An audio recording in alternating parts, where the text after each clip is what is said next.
अस्सलाम वालेकुम मलगुरु नन په پی ایس ایل کې د لاهور قلندر او د اسلام آباد یونایټډ یو ډیر لو ټوټل میچ شو چې د لاهور قلندر لوبډلې پکې خراب ترين پرفارمنس وکړو. لاهور قلندر اکثر په پی ایس ایل کې داسې میچ سکړي دي چې یو خصم ډیر سکور کړي دي او یې ډیر کم سکور کړي دي. د اسلام آباد یونایټډ خلاف په دې میچ کې لاهور قلندر په 100 رنونو باندې ټوټل ټیم آوټ شوی دی. د لاهور قلندر بیټینګ کمپلیټلی فلاپ. د لاهور قلندر فخر زمان د دوه میچونو د پاره پی ایس ایل نه بهر شوی وو.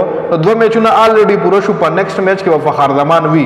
په نن میچ کې فخر زمان هم نه وو. د سکور کارت طرف لزو په سکور کارت باندې ډیټیل سره خبره کوو آی کې به موږ خپل د هر کلاډي پرفارمنس پته ولګي او بیا په هغه باندې ډیټیل سره هم خبرو کو.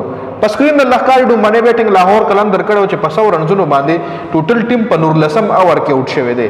حسیب الله خان 22 بال 19 رنونه. حسیب الله خان لا په دی پی ایس ایل کې دوه درې اننګزونو کې کم از کم 80 90 سکور کول پکار دي. حسیب الله خان لا دا کومه موقع چې د لاهور قلندر د طرف دازل ملاویږي دا سه موقع حسیب الله خان لا د ټولو پی ایس ایل په سیزونو کې نه د ملاو شوی. نو حسیب الله خان کچره په دی پی ایس ایل کې هم څه پرفارمنسونو کو نو د حسیب الله خان په کیریئر باندې با یو ډیر غټ کوېسچن مارک لګي. ورپسې محمد نعیم په لومړني بال باندې آوټ شوی دی. په نورو میچونو کې محمد نعیم با لاهور قلندر ته یو خپل سٹارټ ورکو خو لبد امرغه په نن میچ کې نعیم په لومړني بال باندې آوټ شوی دی. عبد الله شفیق 12 بال 10 رنونه.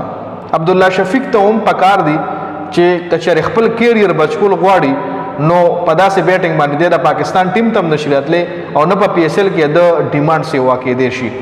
روبن هارمن چې کوم دی دا 90 کې لاړی دی په 14 بالو 4 رنونه جوړ کړیو دله هم موقع ملو شوی و. په یو دومره غټ پلیټ فارم باندې موقع ملاویدل دا قسمت خبره ده. نو روبن هارمن ته هم نن خپل اننګز اکسلریټ کول پکارو. خپل اننګز ولا ډیپث پورې بوتلل پکارو. ورپسې سکندر رضا 19 بال 25 رنونه چې هایست سکور هم د سکندر رضا دی. آصف علي 12 بال 15 رنونه. آصف علي له هم نن پکارو. نن چې څومره بیټسمنان آوټ شوي دي نو هر بیټسمن له ریسپانسیبিলিټي اوچتول پکارو. ریان برل دلا مکمل او شیډو منیزل باندې د لاهور قلندر د طرفه 6 بال 2 رنونه دم جوړ کړی دي. شاهین افریدی 19 بال 9 رنونه. حارث رؤف 3 بال 2. عبید شاه 3 بال 1. مستفیض الرحمن 1 بال 0 نټ آوټ پاتې شوی دی. کخکته مونږ د اسلام آباد یونایټډ بالنګ وګورو نو اماد وسیم خپل بالنګ کړی دی 4 اور 13 رنونه 2 وکټي. ریچارډ گلیسن 3 اور 13 2 وکټي. دواړو خپل بالنګ کړی. دواړو اٹیک بازارانو. فهیم اشرف 2.3 اور کې 21 رنونه یو وکټا چې په 100 رنونو باندې ټیم راټول کړی دی نو ښکارا خبره ده چې هر بازار به بالنګ کړی وي. کریس گرین 4 اور 19 3 وکټي خپل بالنګ. شاداب خان 4 اور 18 2 وکټي خپل بالنګ. سلمان ارشاد 1 اور 8 وکټ یوم نه. سلمان ارشاد پلاسونو وکټ نه دراغلی صرف خراب بالنګ بلد دی. بالنګ ته زویم چې یو اور کې ترن زور کړي خو وکټ نه دراغلی پلاسونو باندې. بیا ورپسې د اسلام آباد یونایټډ دا سکور پلاسو اورونو کې چیز کړی دی 104. ورپسې په 10.2 اور کې کړي او صرف یو کلاډي آوټ. دیوون کان و 35 بال 59 خپل بیټینګ.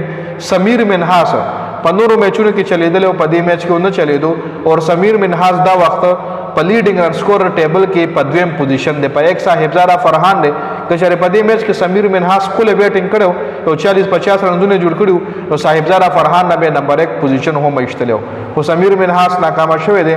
محمد فائق 19 بال 34 کول بیټینګ محمد فائق هم کړی دی. ورپسې د لاهور قلندر د طرف شاهین 3 اور 22 یو وکټا. شاهین افریدی ګور راسته کې لړیان دا سدي کنه څه غواړم چې دای په دی پی ایس ایل کې ناکام شي. زه غواړم چې دای په دی پی ایس ایل کې ښه پرفارمنس ونکړي. هغه فراډیا کې لړیان چې د ډیر وخت نه د پاکستان د ټیم حصہ ده خو پاکستان ته همیشه په غټ ټورنمنت کې غول کړی دي. نو زه غواړم چې دای ایکسپوز شي او دای بیخي د ټیم نه لري چې د T20 ټیم نه ون ډے کې بیا هم زه خیر دی خو T20 ټیم نه داسې کې لړیان بالکل چټي کول پکار دي ځکه نوجوان کې لړیان دای نه ښه پرفارمنس کوي خو دای شفاعت سیوا دی دای پرچی مضبوطه ده نو دای په ټیم کې لوبيږي. نو زه غواړم چې دای دازل په دی پی ایس ایل کې بری طرف لاب شي. عبید شاه 2 اور 14 وکټ یوم نه. حارث رؤف 1 اور 10 وکټ یوم نه. مستفیض الرحمن 2 اور 16 وکټ یوم نه. سکندر رضا 2 اور 33 وکټ یوم نه. خراب بالنګ سکندر رضا کړی دی. ریان برل 2 بال باندې 4 رنونه وکټ یوم نه. یو وکټ پروت رام شاهین افریدی ایشتری دا.